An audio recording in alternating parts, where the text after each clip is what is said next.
This morning on the Fox 35 Health Watch, a push for women to get routine mammograms every 2 years, starting at the age of 40 instead of 50. The U.S. Preventive Services Task Force is making that recommendation. It's based on recent trends in breast cancer. More women in their 40s are being diagnosed, and they say the new guideline could save about 20% more lives. Dr. Nikita Shah, a good friend and a breast oncologist at Orlando Health Cancer Institute, is joining us live this morning to talk about it. Good to see you, Dr. Shah. How are you? Good morning, Amy. So, listen, I got to tell you, it's confusing. I feel like the changes have been so prevalent over the last couple of years that a lot of women don't know what they're supposed to do. What are your thoughts on this? So this has been a long time coming. All oncologists and many other societies have always said that women need to begin screening at 40.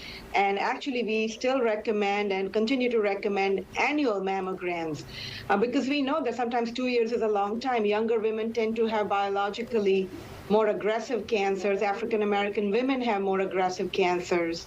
And these are the women where 2 years makes all the difference.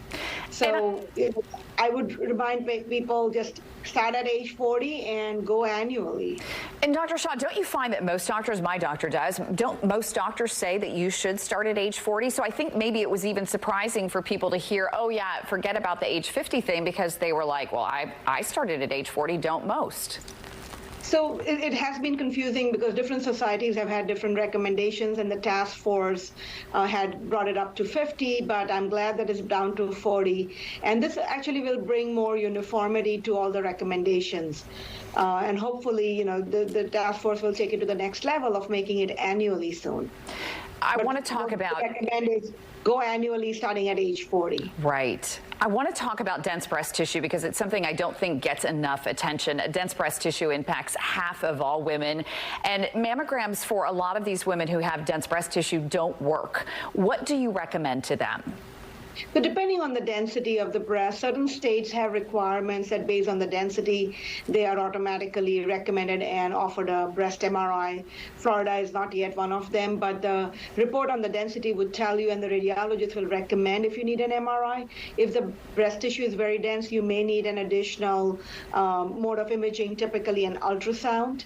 Having said that, with the advent of the newer techniques and 3D mammography, you still get a very good look on the breast. But yes, the younger women in their 30s and maybe even in their 40s may have very dense breast tissue, which may need to be then augmented with an ultrasound when you do a mammogram. All right, yeah, I highly recommend that. That's what saved me for sure. And I want to talk about this incident of African American women specifically, because that was one of the reasons they changed the advisement on lowering the age. What are you seeing with African American women and breast cancer? So we know that biologically these tumors tend to behave differently in African-American women. We've known that even though incidence is lower than in Caucasian women, the outcomes are worse, the death rates are higher. And it's a combination of, socioeconomic status, later detection, but also the biology. So these tumors do tend to be more aggressive. They do tend to be more triple negative. And that's why, the earlier we can catch these cancers, the better the outcome. One of the other things I read in this new study, the reason they were saying every 2 years is because of the concern about being exposed to radiation that you get with the mammogram. Is that something that concerns you? Yeah.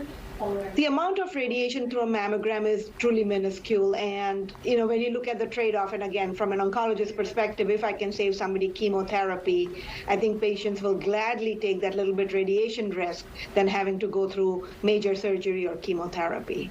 All right. Dr. Nikita Shah, an oncologist with Orlando Health, it's always a pleasure to talk to you. Thank you for clarifying and clearing it up for so many of our viewers this morning.